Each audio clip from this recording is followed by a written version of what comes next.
Perfect. Thank you so much for that introduction, Jenna, and for having me back. And hello, everyone. As Jenna mentioned, today we'll be talking about food in your mood, or how our nutrition and what we eat can impact our mood. Also, how we're feeling can also impact what we eat. And so with that, our agenda today, we will first talk about emotional eating. We'll talk about what it is and why we do it. We'll talk about nutrition's effect on our mood, so how what we eat can actually impact how we feel, our mental and emotional well-being overall. And then, of course, we'll talk about adopting good practices, so how we can improve our mental and emotional well-being or support our overall well-being, including our mental and emotional well-being, by good nutrition practices. All right, so starting with emotional eating. So what is emotional eating? This is defined as eating as a way to suppress or soothe any negative emotion that we're feeling. So negative emotions can include things like stress, anger, fear, boredom, sadness, and loneliness. This is not an all-inclusive list. So really, anytime we're feeling down, we're feeling some sort of negative feeling, we sometimes turn to food for comfort when we are faced with this difficult problem. And this is what emotional eating is. So instead of eating because we're hungry, we're feeling some negative emotion, it's kind of triggering something in us that we need to eat. And there actually is a scientific reason behind emotional eating. And this has a lot to do with our stress hormones. So we know, it's not a lack of willpower. It's not, something that we need to, think we need to control. It really is a scientific reason behind why we are emotionally eating. Again, it has to do with our stress hormones. So there are two kind of main stress hormones that are produced within our bodies.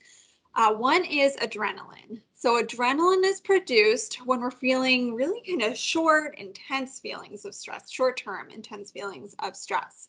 So I always kind of like to equate it, if you kind of think about a time when you felt very stressed, very short term, very intense stress. So what comes to mind for me is, prepping for a last minute meeting that I wasn't prepared for, or, giving presentations sometimes can cause that short term feeling of stress that, I need to prepare for this. I need to get ready for this. And this may have happened to you. And if it's kind of a midday presentation or something, you may notice that, 3 or 4 p.m., I never ate lunch. I just totally forgot to eat lunch. And that was more than likely because the adrenaline that your body was producing to kind of get you through that stressful situation was suppressing your appetite. And so when we're feeling those short-term feelings of stress, we kind of have that effect where we may forget to eat because we have no appetite, and that's due to adrenaline. In contrast, if we're feeling long-term feelings of stress, so maybe we have something going on in our lives that's, causing day-to-day stress, something we're thinking about all the time, something that's just in our lives and causing those longer-term feelings of stress, our bodies produce a hormone called cortisol. Cortisol is important in these instances because it increases our motivation. And so that's pretty much why we can get through these feelings of stress on a day-to-day basis, how we can kind of continue on and get through our days and do what we need to do. However, when it comes to eating, cortisol increases our motivation to eat and therefore increases our appetite. So when we're feeling those long-term feelings of stress, we actually feel more hungry more often, and we feel like we need to eat more often. So that's, we're kind of eating more because we feel like we need to eat more. But then there's also a reason behind what we eat when we're emotionally eating, or we're feeling we have this cortisol in our bodies. And so we know that when we're eating highly processed and sugary foods, there actually is an effect within our bodies, and that it tends to lessen these stress-related responses and emotions. It kind of blunts that feeling of stress and those negative emotions in the very short term, but it does make us feel better for that very short period of time. So you may think about, take a second to think about, what are your comfort foods? So, some things that come to mind are maybe like dessert foods. For me, it's something like mac and cheese, so really processed kind of pasta with lots of, heavy cheese and things like that. And so these kind of all fit under those comfort foods. And so again, these kind of highly processed sugary foods, whatever it is for you, they actually do tend to just make us feel better. They make our, emotions go away for a quick second. But it's important to note that these provide short-term relief to these emotions. They're not solving our problems. They're not making the stress go away. However, we know that we'll get that effect when we do eat these foods. And so that's why we crave them, because we know if we turn to that food, we'll feel better for a little bit. These feelings come back. And so that's why we kind of turn to these comfort foods again and again. All right, so as I mentioned, these emotional eating can have a negative impact. So what it can do, it can lead to mindless eating and overeating, as well as poor food choices. So when we're emotionally eating, we don't really, when we're not really eating because we're hungry, and again, we're kind of reaching for those comfort foods rather than being very mindful about, good nutrition, what we need to eat to make our bodies function the best. And then we're also just kind of eating just to kind of get that feeling. It doesn't necessarily have to do with hunger or anything. It has to do with, stress, boredom, angry feelings, or loneliness, or things like that. So we tend to not really pay attention to what we're eating. We tend to not pay attention to how much we're eating, and we tend to not pay attention to how we're eating. So, we're not taking the time to sit down and eat those comfort foods. We're kind of just eating them just, in a fast way, however we can, to get that impact. It is very important to note here that these negative emotions often return, they can worsen, and sometimes are accompanied by a feeling of guilt. So again, emotional eating does help us feel better in the short term, but it does not solve our problems and sometimes can even make them a little worse. All right, so now we will turn from talking about emotional eating to talk about how nutrition and our food choices can impact our mood and can impact or support our mental and emotional well-being. I do want to just throw out the huge caveat here that as I mentioned, we are going to talk about how nutrition and food can support a healthy brain, can support, overall well-being, including our mental and emotional well-being. But this is not meant to be a treatment for any mental health conditions. So again, this is kind of part of an overall healthy lifestyle that can support our mental and emotional well-being, but it is not a treatment. It is not a replacement for any treatment that you are currently receiving or may need to receive. So please just note that as we discuss this today. All right, so first we will talk about the effects of poor nutrition. So there has been quite a bit of research done on how different dietary patterns can impact our brain health, which in turn can impact our overall mental and emotional well-being and our risk for different mental health conditions like depression and anxiety. And so first I want to talk about how engaging in poor nutrition or not really being focused on, a healthy eating pattern can negatively impact our mood, our mental and emotional well-being. And so the diet that has been studied and shown to have a negative impact is the Western diet, the traditional Western diet. And this has been associated with an increased risk of depression and anxiety. So you may be familiar with what a typical Western diet includes. Sometimes it's also called the, typical American diet.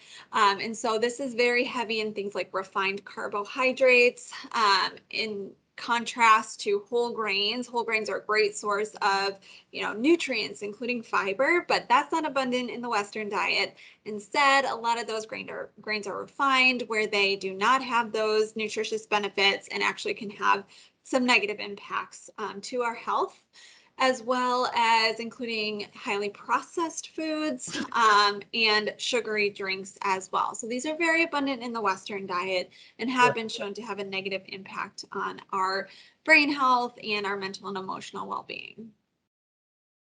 All right, so why is this? So we know that poor nutrition can impact our bodies and our risk for certain diseases, but having poor nutrition can also impact our brain health as well. And so the diet that we just described, such as the traditional Western diet, is again, high in those highly processed foods and refined foods. And research shows that these foods can promote inflammation within our bodies. So you may have heard of inflammation before. So when inflammation happens in our bodies, that can put us at greater risk for certain chronic conditions. It can make our bodies less able to kind of fight off certain, immune responses and things like that. And so inflammation can happen in our brain as well. And so when inflammation happens in those parts of our brain that control our mood, that's where we can kind of see that increased risk for things like anxiety and depression. These foods also promote something called oxidative stress. So oxidative stress can also be thought of as waste that's produced within our body, or something called free radicals that can cause damage to our cells and increase our risk for certain chronic diseases. And so this waste is kind of produced in our bodies naturally, but if we're eating things like highly processed or refined foods, we're going to find more of that waste and more of those free radicals in our bodies that can cause that damage to our cells. And so when this happens in our brain, this can lead to the worsening of symptoms of mood disorders. So again, just to kind of recap here, diets such as the Western diet that are high in highly processed foods, refined foods, high sugar, very sugary foods, they can cause inflammation and oxidative stress within our brains and lead to the worsening of symptoms of mood disorders. All right, so we just talked about how poor nutrition can impact our mental health in a negative way. Now we'll talk about the benefits of a healthy eating pattern when it comes to our mood. So we know that our brain functions the best when it's running on high quality foods that contain vitamins, minerals, and antioxidants that are so important for our overall health. And as I mentioned, there's been quite a bit of research on how certain eating patterns can impact our mental well-being. And I want to go through kind of two diets in particular that have been shown to have a very positive impact, particularly when compared to the Western diet. And those are the Mediterranean diet and the traditional Japanese diet.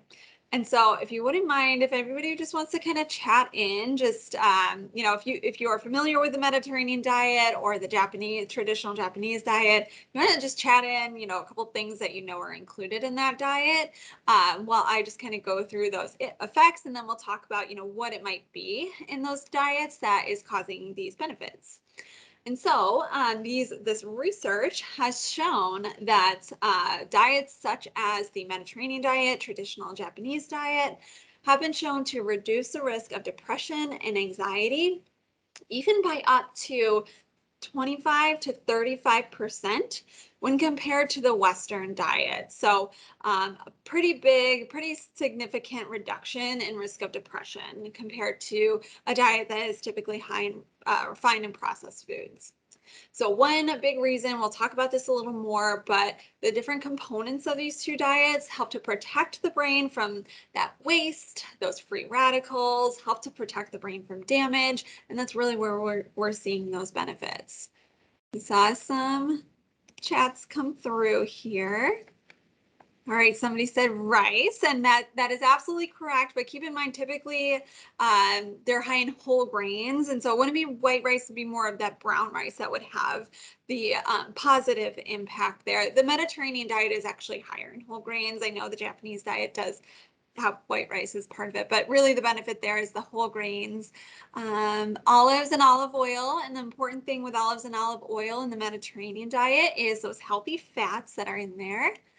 Right, whole grains, fruits, vegetables, seafood, beans, and nuts, and not enough bacon, and that's spot on. So yes, especially the Mediterranean diet is very high in whole grains, fruits, vegetables, seafood, beans, and nuts, as well as lean proteins. It is lower, kind of recommended to limit things like red meat and processed meats, as well as sugary foods. So that is spot on. Fish, absolutely. Sprinkling bacon on whole grains, fruits, vegetables, seafood, beans, and nuts. Everything in moderation. So if you're doing well overall, you can have a little bacon too. So yeah, that's absolutely correct. So Both of these diets are high in things like fruits and vegetables. Both are high in fish, which is very important. We'll talk more about that. Mediterranean diet, again, is high in whole grains, those healthy fats. So those are kind of the kind of key components of the Mediterranean diet. The Japanese diet is also high in things like fermented foods, which we'll talk more about, but just keep in mind that kind of fermented foods, yep, see lots of omega-3s, hummus. Yes, so kind of hummus is those beans that come into play, which are so important. So yeah, lots of different components of these diets that are so important for our mental health. And so we'll talk more about those different components of those diets. All right, so as I mentioned, I do want to go through the different kind of key components of each of these diets that may be having an impact on our brain and supporting a healthy brain and an overall, increased mental and emotional well-being. I do just want to say that it is important to, rather than focusing on a specific food or a specific nutrient, kind of focusing on the overall picture. So again, thinking about what's included in the Mediterranean diet, think about what's included in the traditional Japanese diet and how altogether those foods play a role in supporting our overall health, including our brain health. But I do just want to kind of point out some key parts of those diets that have a big impact on our moods and the health of our brains. So the first is antioxidants. So antioxidants are substances that may help to protect our cells from damage. So again, kind of going back to the stress and the waste products that are produced within our bodies. So oxidative stress, free radicals, antioxidants that are found in our food actually help to kind of combat that effect. So they actually help to protect our cells from any kind of waste products that may otherwise cause damage to our cells. So they actually help to nourish the brain, protect the brain from oxidative stress, which otherwise would cause that damage. So antioxidants are found in things like fruits and vegetables. There's kind of a reason behind those 5 servings of fruits and vegetables per day suggestion. So we should all kind of be working toward including 5 servings of fruits and vegetables in our diets every day. One of those reasons is the abundance of antioxidants that are in fruits and vegetables. And so one thing to think about here too is there's a lot of different antioxidants out there, and typically we know which antioxidant is in a fruit or vegetable based on the color of that fruit and vegetable. So green fruits and vegetables are going to have different antioxidants than red. Those are going to be different than blue and purple fruits and vegetables, going to be different from white fruits and vegetables like cauliflower. So kind of going for a variety there is going to ensure that we have all the different antioxidants in our diets and that can have the greatest impact on our health. So again, about 5 servings of fruits and vegetables per day. Another source of antioxidants is spices like turmeric. And I have turmeric listed here. That's kind of the best well known as being high in its antioxidant content. So turmeric is in things like curries, kind of that deep yellow flavor or color. So turmeric's definitely a big source, but just note that really any spice or any herb that you're cooking with is going to have some antioxidants in them and going to have some benefits. And so what I like to recommend here is, for cooking at home, a lot of times we'll kind of add salt to our cooking for flavor, and it's perfectly fine to add some salt. In fact, cooking at home, no matter how much salt we tend to add, it tends to be way less than what we would get in, a restaurant food or a pre-prepared food. So we by no means need to kind of cut out salt from our cooking. But if we are trying to cut back, note that when we add too much salt to our food, that can increase our sodium intake, which can increase our blood pressure and put us at risk for heart disease. So kind of a lot of benefits to cutting back on salt in our diets. Replacing them with things, or replacing that salt with things like herbs and spices will add a ton of flavor to your cooking. So will make things taste very good. And it also has the benefit of cutting back on that sodium and adding an antioxidants to our cooking. So there's kind of a huge benefit to cooking with spices, cooking with herbs, and kind of cutting back on that sodium at the same time. And so some other herbs and spices that come to mind are things like cayenne pepper, cinnamon, ginger, herbs like oregano, basil, thyme, rosemary, all great choices, all have antioxidants. And then other sources of antioxidants are things like nuts and beans. So these, I also want to note here that nuts and beans are also great plant sources of protein. So, you know, a lot of times when we think about protein, getting enough protein from our diets, we tend to think about meat as our main source of protein. And by no means do we need to cut out meat from our diet. That's, you know, definitely not something that we need to do. Okay, you can if you choose to, but meat's got a lot of other great benefits to it, but meat doesn't have antioxidants. And so if we are looking to up our antioxidant intake and we're consuming a lot of meat, one thing we might want to think about doing is cutting back a little bit on meat and replacing it with things like nuts and beans. You'll still get some great protein, plus you'll get those antioxidants and have a lot of benefits to our brain health.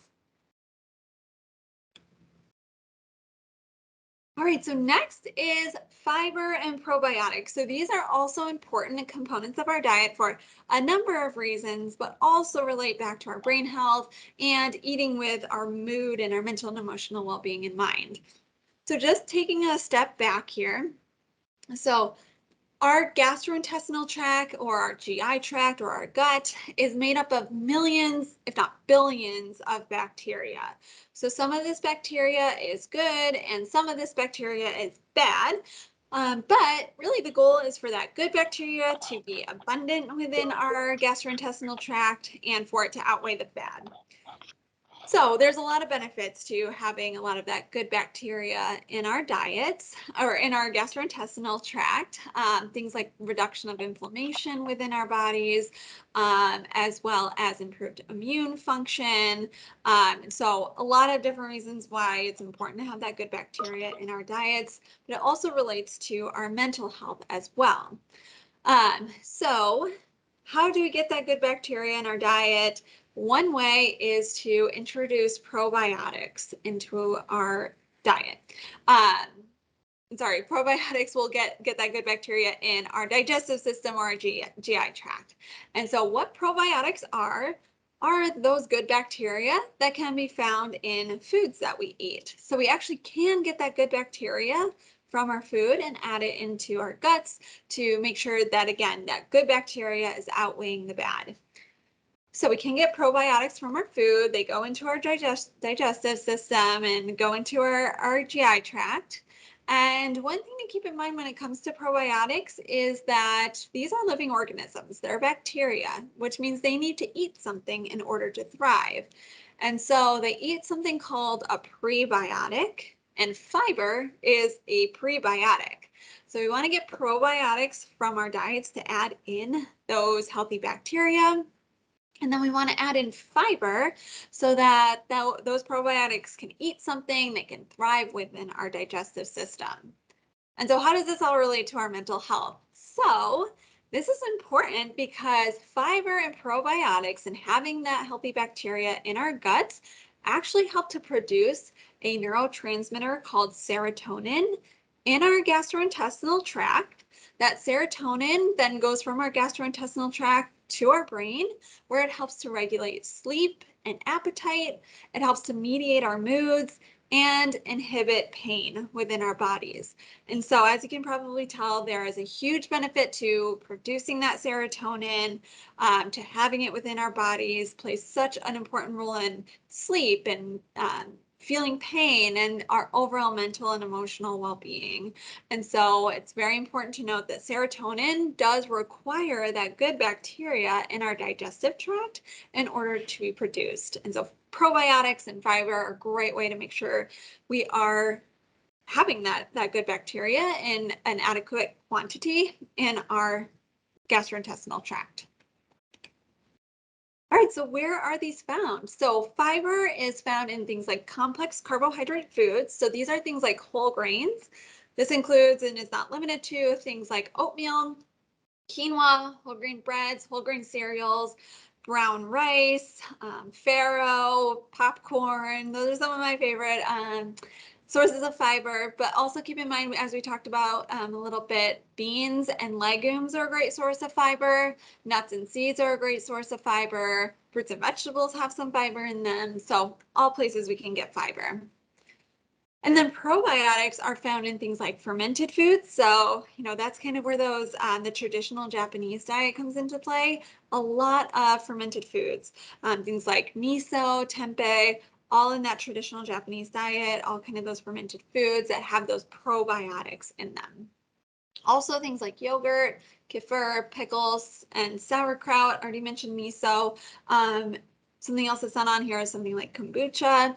And then one thing that I always like to mention too, probiotics are becoming very trendy. You may have seen these in your grocery store. You may have read about these before. So a lot of food manufacturers are actually kind of adding probiotics into their foods.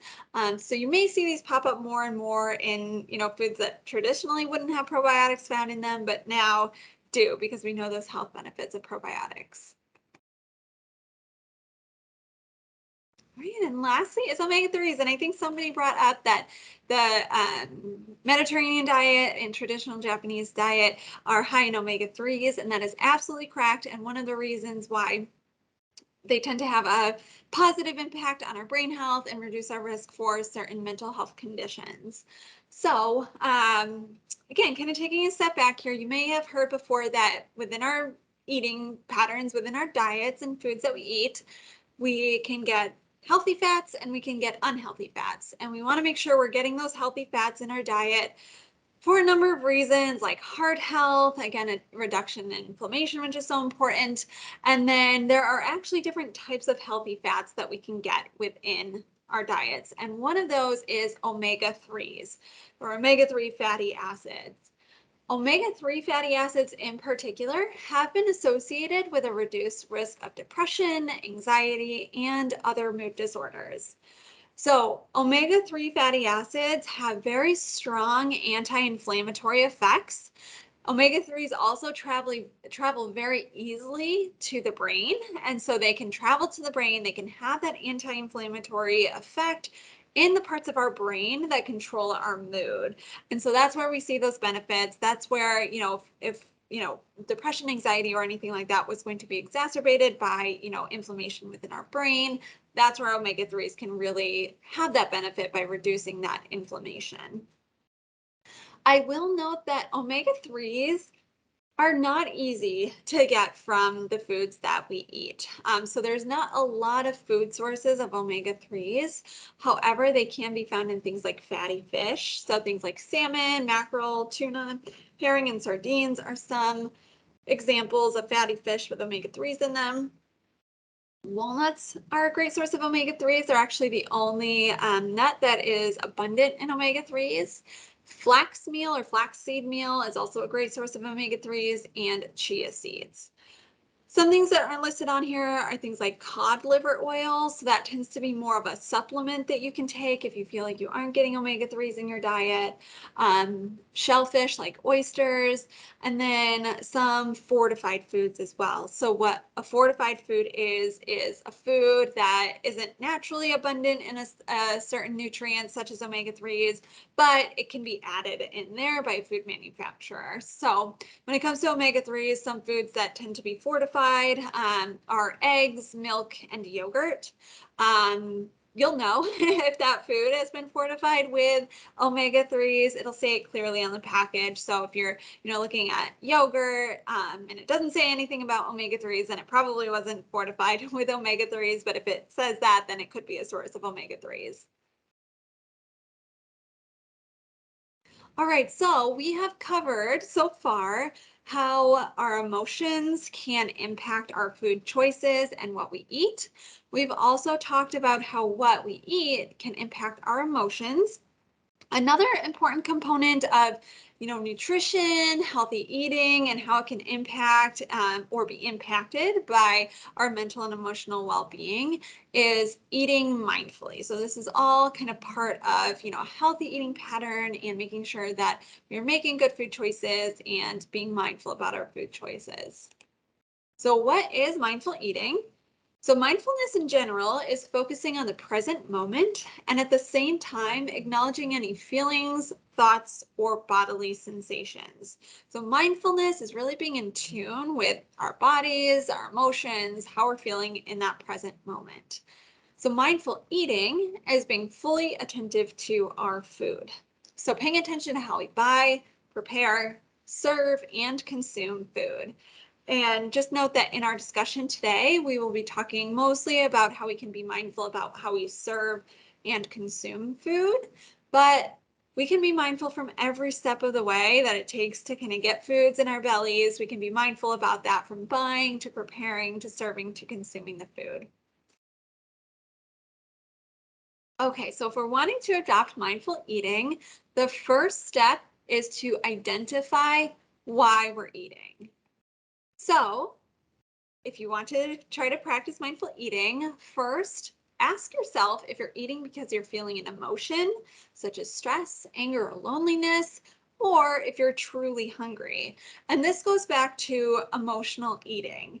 And by all means, if you are truly hungry, if you ask yourself this question and you say, nope, I'm hungry, I need to eat, it's time to eat. So what we really just want to be able to identify is, am I feeling stressed? Am I feeling angry? Am I feeling some other negative emotion? And is that what's driving me to reach for those comfort foods or food in general? So take a second, ask yourself that question. If you find that, I am feeling some negative feelings and I might not be hungry, some other things you can do are things like go for a walk, just step outside for a second, get some sunshine, see if that helps at all, play with a pet, call a friend, things that can actually help us to, feel better in the longer term. Part of this too is learning to identify bodily cues for hunger. And so we want to get really good at, identifying if you're hungry and you need to eat. And that is so important too, because if you are hungry, it is important to eat. It is important to have that snack or have that meal a little early if you need to. And so that is something that is a great skill, is to learn to identify bodily cues for hunger, which include things like stomach growling, low energy, and lightheadedness. But I do want to caveat here that we really should not be getting to the point where we're feeling lightheaded. And we really shouldn't even be getting to the point where we're feeling low energy. If we do feel lightheaded, that means, probably should have eaten an hour ago. So what we really want to learn to do is identify those early signs of hunger. So that could be stomach growling, that or just kind of pangs within our stomach, or kind of maybe a little dip in our energy. We don't want to get to the point where we're just feeling so kind of, drained of energy that we just need to, eat anything that we see, or feeling lightheaded. We don't want to get to that point. We may just notice, oh, I'm losing focus, or I'm, kind of feeling like I need a little more energy. That could be a sign that it's time to eat. All right, so also part of mindful eating is being fully attentive to our food. So first thing we can do here is, whenever we're eating, whether it's a snack, whether it's a meal, is to avoid distractions and multitasking. So this includes things like work and technology like TV and phones, anything that will take away from our focus on our meal. You'll notice I have work here, and I do want to acknowledge that, we can't always take a 30 to 60-minute lunch break. That's not realistic for everybody. If you can do that, that is wonderful. And if you can do that on a daily basis, even better. Again, I want to note that we're all very busy people, and sometimes we feel like we don't, we can't take a lunch break, or it's, we have more important things to do. But I do just want to, kind of talk about the benefits of actually taking a lunch break, even if it's just 10 to 15 minutes. So, of course, if we do just take that time to step away from work, turn off our computers, put our phones away for 15 minutes, that does help us to eat more mindfully, to enjoy our food that we're eating, and to actually feel like we're getting a break. And then it also does give our brains a quick second to just relax, enjoy our food. And a lot of times we can go back to our work more attentive, more focused, more kind of ready to take on the tasks that we have for the day. So just taking that short break can be beneficial for mindful eating, for nutrition, as well as productivity too. Another part of mindful eating is paying attention to the tastes, textures, and smells of our food. If we're really focusing on the different components of our food, really paying attention to that, we actually tend to enjoy our food quite a bit more. And this actually tends to be a really good experience if we're really being attentive to our food. Taking small bites and chewing slowly, that can be great for, again, the enjoyment of our food, and also can help us to avoid things like, eating too quickly, overeating, and maybe even getting kind of a stomach ache or feeling uncomfortable after we eat. So if we can take small bites and chew slowly, our bodies can kind of digest our food a little slower. And we tend to kind of pay attention to cues of fullness as well, and kind of getting to that comfortable state rather than an uncomfortable state. And then, of course, one part of mindful eating is thinking proactively about our meals.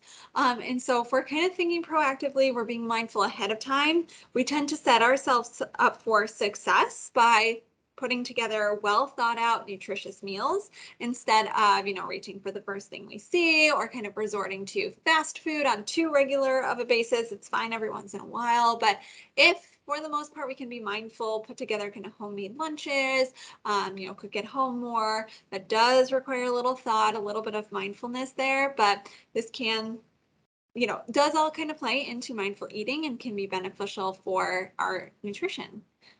And then at consistent times too. So we kind of talked about identifying cues for hunger. So typically, we're not going to be hungry at the same time every single day, but kind of having a nice kind of cadence for eating our schedule can kind of help us to understand again, am I eating because I'm hungry or is it lunchtime? So just kind of some things that can all be part of mindful eating. All right, so I do have some other recommendations to improve our mood and eat mindfully.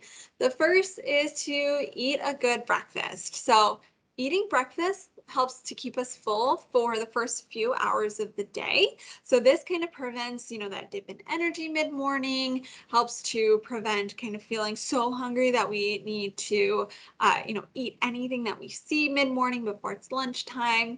And so what a good breakfast can include is things like a protein. So eggs, yogurt, nut butters, all of that can kind of be a source of protein. Milk is a great source of protein. Fiber, so whole grains are a great source of fiber. So oatmeal, whole grain toast, a whole grain English muffin, whole grain cereals can all be a source of fiber. And then when we're trying to get to the 5 servings of fruits and vegetables per day, it's important to include a fruit and or a vegetable at breakfast as well. Another recommendation is to drink water throughout the day. So one thing to note here is that dehydration can really have an impact on our moods overall. Like being dehydrated can definitely cause a huge dip in our energy levels, can put us in a bad mood, can make us feel irritated more often. So drinking water, staying hydrated can be so important for supporting our mood overall. Eat when you're hungry, but not starving. Again, listening to those early signs of hunger, trying to eat at kind of consistent times throughout the day to kind of avoid feeling so hungry that, again, we'll kind of make choices we wouldn't otherwise make. And just making sure that we are not overeating and things like that. There always will be a time where we check in with ourselves and we say, why do I want to eat right now? And it's because you're hungry and you need a snack. That's going to happen. It happens to everybody. And so having healthy snacks on hand to avoid reaching for those comfort foods will be important as well. Or maybe even finding some, healthier options that do provide some comfort for you. So I know, for me, things like fruit with peanut butter, like an apple with peanut butter, is somewhat comforting to me. And it's also a really good, really nutritious snack. Cheese and crackers can also be a pretty good nutritious snack. If you're eating, whole grain crackers, we're eating cheese in moderation, which is about 2 ounces or 1 ounce to 2 ounces is a serving. So that can be a really good snack. Veggies with hummus, yogurt, can all be great snacks. Popcorn is a whole grain, great snack. That's also a comfort food in my book. So all good options there. And then limiting alcohol is also important. So we know that, drinking alcohol in, the present moment can impact our mood, whether it's, sometimes we may feel like it might make us feel better. Sometimes it might make us, exacerbate those negative emotions in certain instances too. So it definitely does impact our mood, as we're drinking the alcohol itself. But also know that alcohol can negatively affect our sleep, which has a huge impact on our mood. So being sleep deprived can definitely impact our mood, and alcohol in not consumed in moderation can significantly impact that. So drinking too much alcohol can impact our moods overall. One thing I like to say too, and this is maybe the most important thing that you'll hear today, is to be kind to yourself.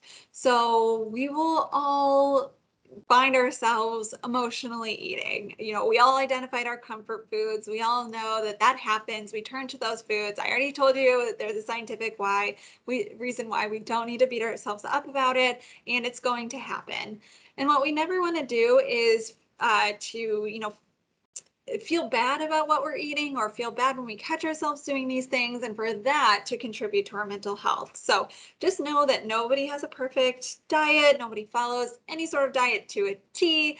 We all are going to reach for those comfort foods, reach for those foods that might not fit that well within a healthy eating pattern, and that's okay. Be kind to yourself whenever that does happen.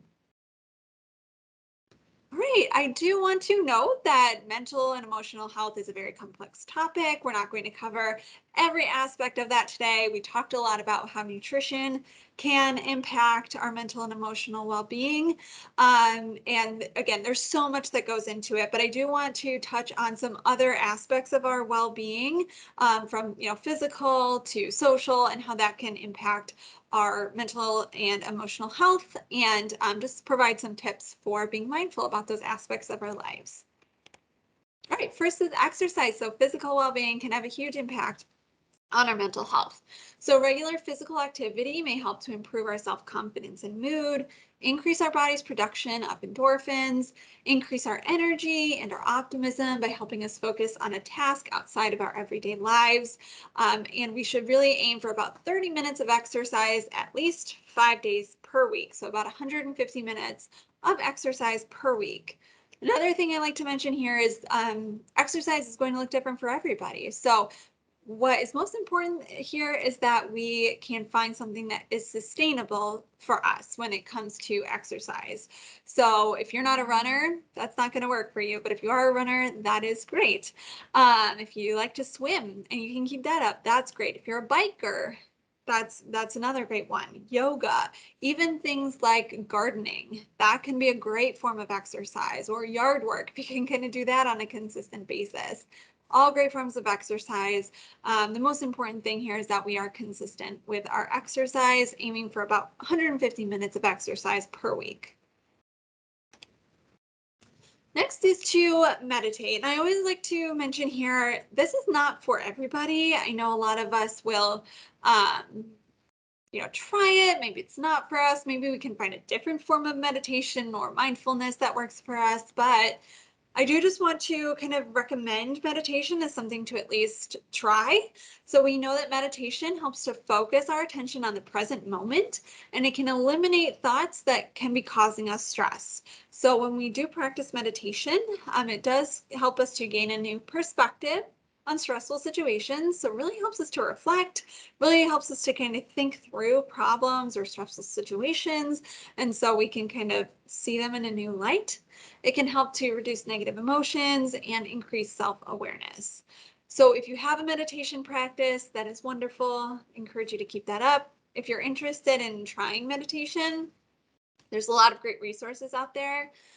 There's a couple of apps that come to mind that have kind of free versions that have great introductory sessions and a little more education behind meditation, how to adopt a practice.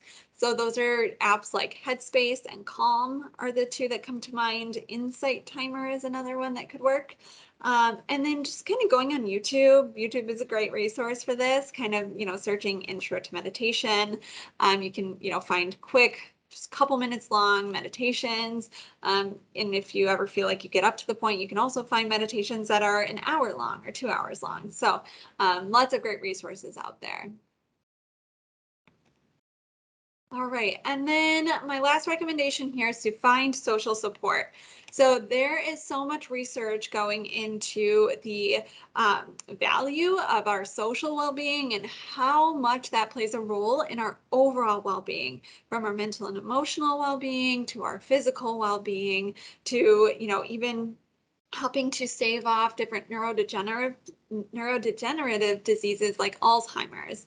So a lot of research is showing that social support and social well-being is so important for our overall health.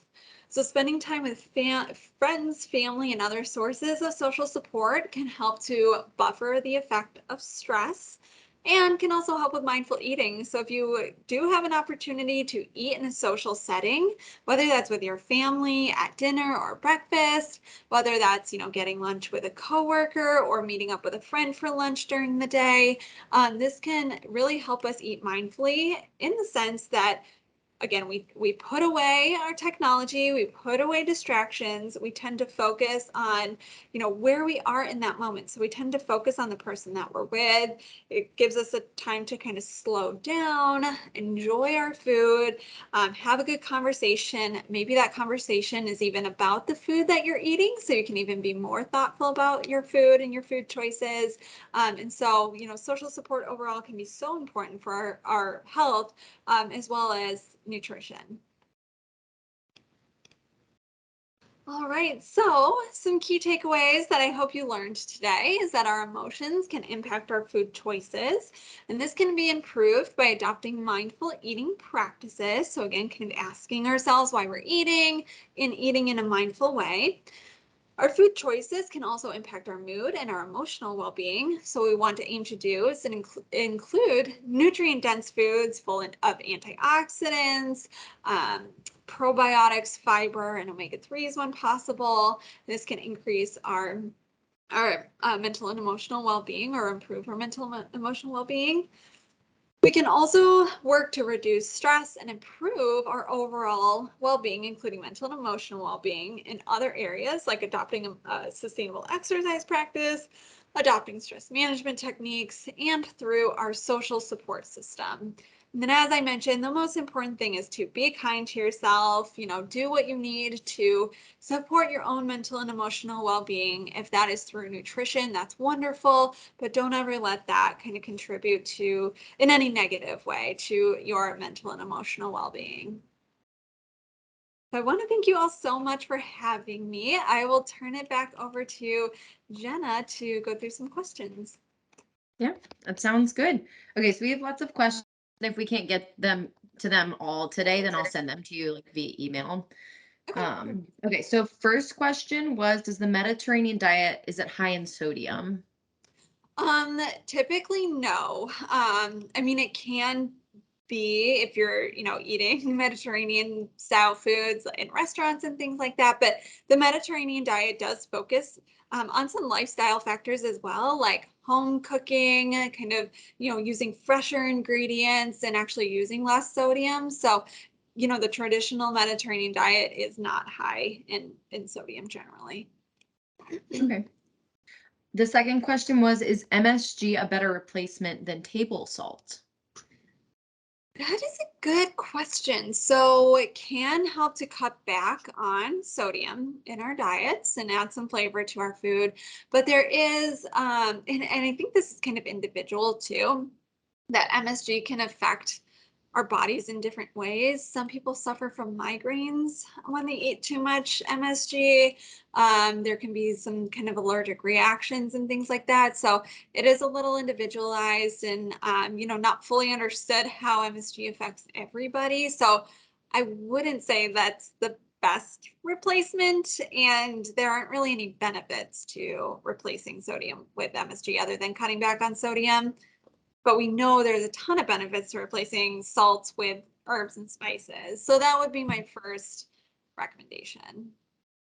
Okay. Okay, and then we have a lot of or probiotic questions. So prebiotic, probiotics, and all the hype. Do you add them by pills? And then by fermented foods? Do you Mhm. fertilize it with fiber soluble, insoluble, or both? Those I can repeat some of the questions if you need me to, but Yeah, those I are three can. kind of combined. Yeah, I can start, and if we need to kind of go back to that, we can. So one of the questions was about probiotics in pill form. That is not something I would recommend as kind of a first step. So a couple things to think about here is that when we're getting probiotics from our food, we're getting those probiotics, but we tend to get a lot of other great benefits too. So something like yogurt comes to mind. If we're getting probiotics from yogurt, we're also getting protein, we're also getting calcium, potassium. So a lot of nutrients that kind of come in that yogurt along with the probiotics. Even things like, sauerkraut, pickles, you get fiber from those, you get a lot of other benefits of those as well. So I hope that, we can just kind of agree that when we eat fiber from our foods, it's not just, or sorry, when we eat probiotics and fiber from our foods, we're getting nutrients, we're getting vitamins, minerals that aren't added to the pill form of a probiotic supplement. So another thing to note specifically about supplements for probiotics too, as I mentioned, probiotics are a living organism. And so if we're getting them from our food, as long as that food is fresh and okay to eat, they're still alive. They're still going to have that benefit. When they're put into a supplement form, the supplement industry is so unregulated that we don't even know if by the time we ingest that supplement, if that bacteria is even alive anymore. So sometimes it can be a total wash, and we're kind of just wasting our money at that point. We're not really getting any benefit. And then I think there was another part to that question too, Jenna. Yeah, and then the last part was just do you fertilize it with fiber soluble, insoluble, or both? Um, I'm not really familiar with the term fertilize when it comes to fiber, but both soluble and insoluble can be beneficial and have prebiotics. So there's different benefits to soluble and insoluble fiber, but they'll both kind of support those probiotics and function as Okay. prebiotics. Okay. And then we'll do one last question. So kombucha is all the rage. How does this help your digestion health, and does it? Mhm. Yeah, so kombucha is a source of probiotics. So it is kind of made from a bacteria. It's kind of, gives it that kind of tangy flavor. There is a very small amount of alcohol that's in kombucha. So something to look out for if you are trying to avoid alcohol. That might not be the best way for you to get probiotics in your diet. Another thing to watch out for with, actually two things with kombucha. It can be a source of caffeine. Again, if there's benefits and risks to consuming caffeine. So, but if it's something you're trying to avoid, that's something to think about. And then a lot of kombucha can be high in sugar as well. And so that's something that we talked a little bit about today, can negatively impact our mental and emotional well-being if we're consuming too much sugar. In moderation is fine, but just note that kombucha is a source of sugar.